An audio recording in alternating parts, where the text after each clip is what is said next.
Robert Summers once again coming to you with another video. We're talking about narcissism and how the narcissism and the spirit of Jezebel work together to bring great destruction and definitely torment in people's lives.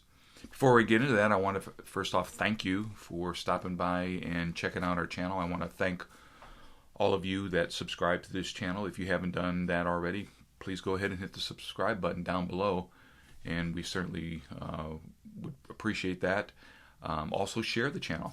Thank you for sharing. And then, of course, if you feel led, please support the channel financially. You can just click on one of our tabs that we have there, and you can certainly do that.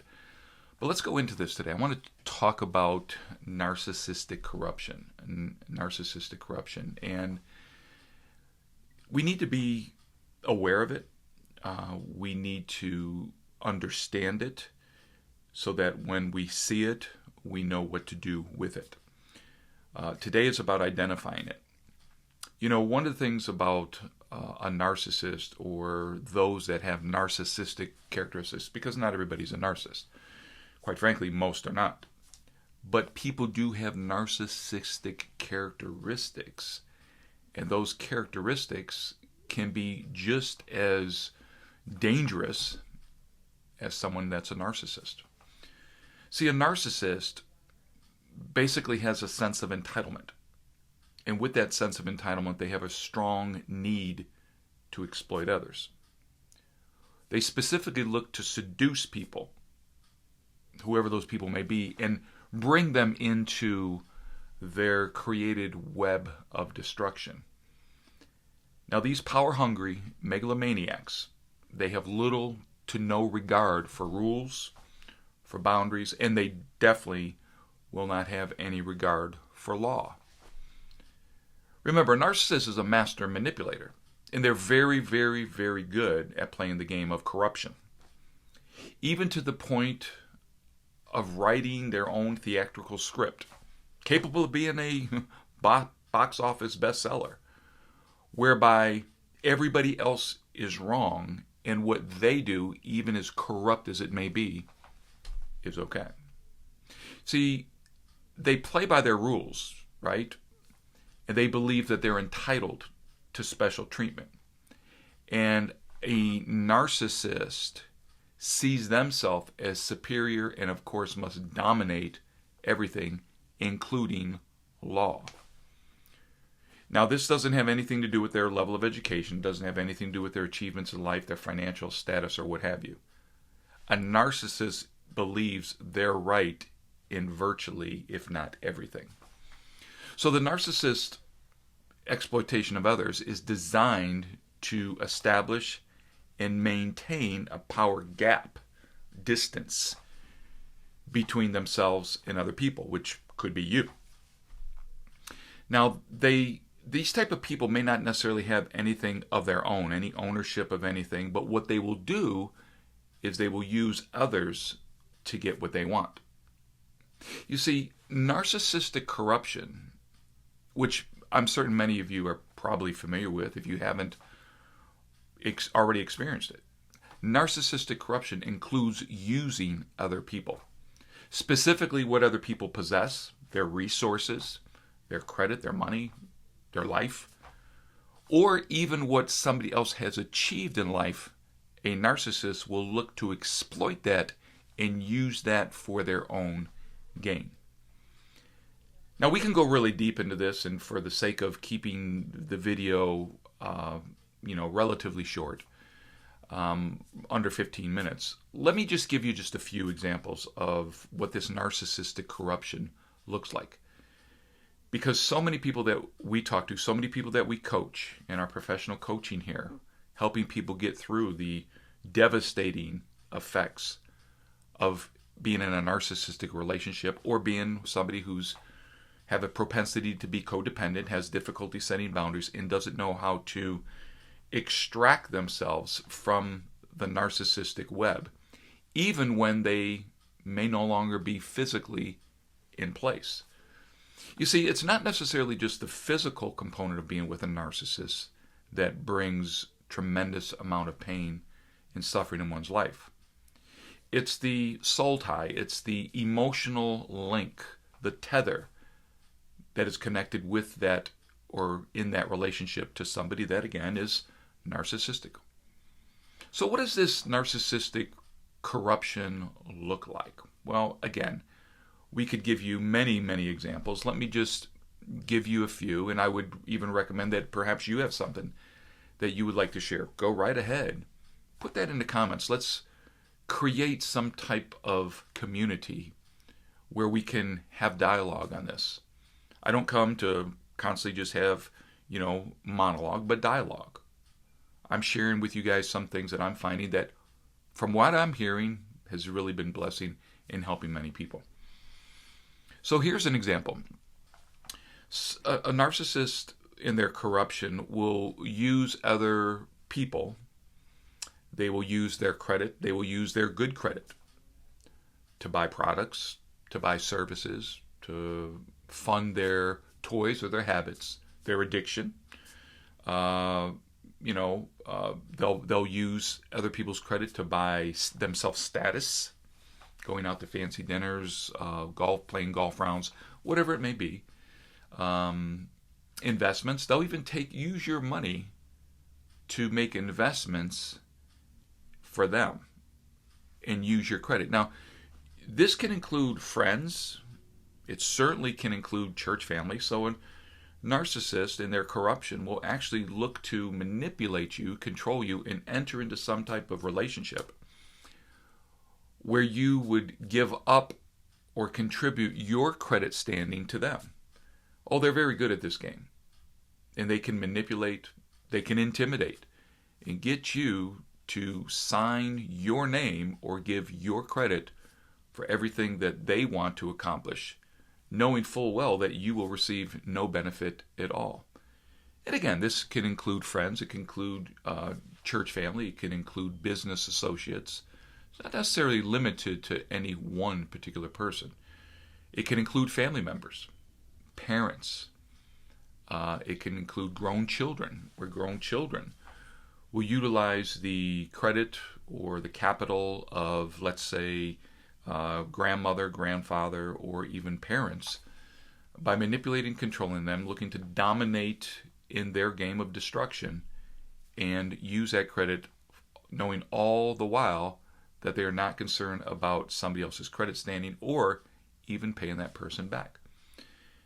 Now, an area that's just really common in, of course, is spouse in a married relationship. See, perhaps you've come across, and I have dealt with this numerous times, dozens and dozens of times in our coaching with people, where people have gotten married for all the wrong reasons, I may say, and have gotten married and found themselves in a place where everything that they've ever achieved in life, whether it be education, status, occupation, resources, capital, and credit, that it was all used by the narcissists. The narcissist used that, and then once the devaluation stage is complete, and then the discard stage goes through its process, the destruction stage basically leaves you with nothing. Could leave you in a place of bankruptcy, could leave you in a place of you don't know what to do next, potentially highly depressed. And it's either going to do it could do potentially one of two things, maybe more. But the most common would be that you would leave the person, perhaps even divorce that person, but be left with nothing. Maybe even a bill from the divorce, okay, where you have to go into debt to pay for that. Or because you have nothing left, but the narc has taken everything, you're committed because you don't know what to do. So you stay there. This is, again, the way of the one of the ways the narcissist simply just controls people, is through corruption. Now, this corruption can also include lying. Many times it does, if not always, lying. See, remember, a narcissist is very delusional.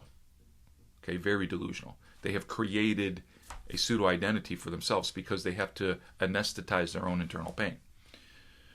So narcs are typically very delusional. And they will lie. They will say that they know someone that they don't. This is all part of the corruptive ways of a narcissist. They will inflate numbers. They will inflate statistics. They will say they know, again, they will say they know people, prominent people, that they don't know. I've heard people say they know somebody, but they said they know somebody because, or they met somebody because they went to a concert and the person was on the stage and they were 20 rows removed. But they will that delusion will actually have a narcissist use that as a lie, and they will lie about it to let people think that there's something special. Okay, because the narcissist has to feel special. Okay, if not to their own self, they have to feel special by everybody else. So they'll just indiscriminately just say that they know people. Again, they'll inflate statistics and numbers. They'll say that they have $1 million and they may only have $100. Doesn't matter. Okay, they'll make up achievements. They'll say that they've gone to school somewhere, or they hold a title of something, or they won some award, or whatever it may be. This is all designed with the corrupt mindset of a narcissist to move themselves up the rung, okay, the ladder per se, to go higher and to make themselves be something that they're not. It's all part of the corruption.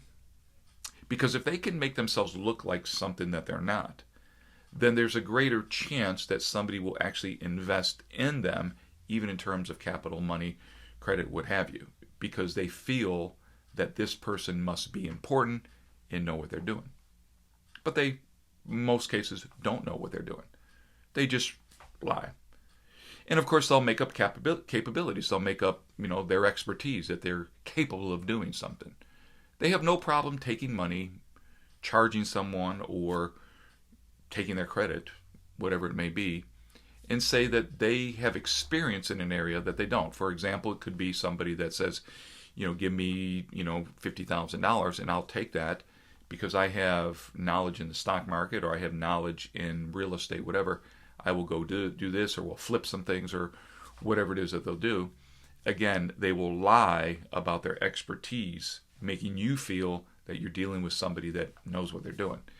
Now, many times this happens early in a relationship, okay? Because as time goes on, the narcissist knows that they'll ultimately be found out, and that's why they go through the various stages of luring you, seducing you in, then of course the devaluation stage, the discard stage, and then ultimately the destruction or the destructive stage of one's life. So this narcissistic corruption, it's really a feature whereby the narcissist never actually produces anything, definitely anything that's tangible, by just using abstract random language, buzzwords, and writing on the backs of other people. This is the narcissistic corruption, and I'm certain that most of you can probably relate to this.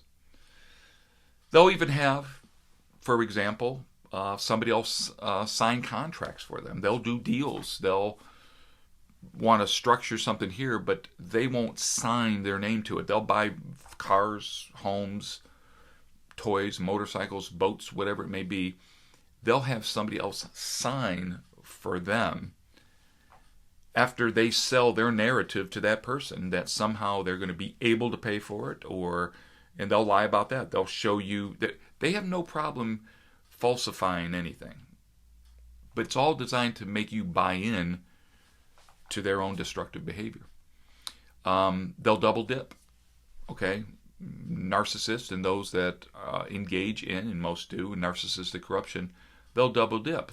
Meaning they'll use the resources of multiple people, or multiple places.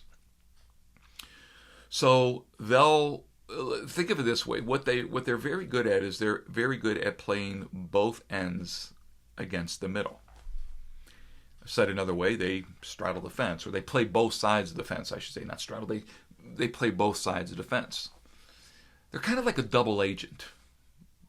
The narcissist who engages in narcissistic corruption is like a double agent. They have no problem telling one person this and another person that. It's almost part of the whole triangulation process of the narcissist. So they'll say things to people that works both sides, okay? Now, they'll work both ends from the middle, so they'll be in the middle and work both ends. They have no problem doing that as long as they get what they want.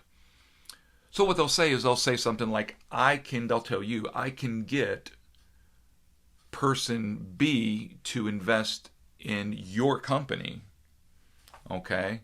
So they'll tell you, I can get this person to invest in your company.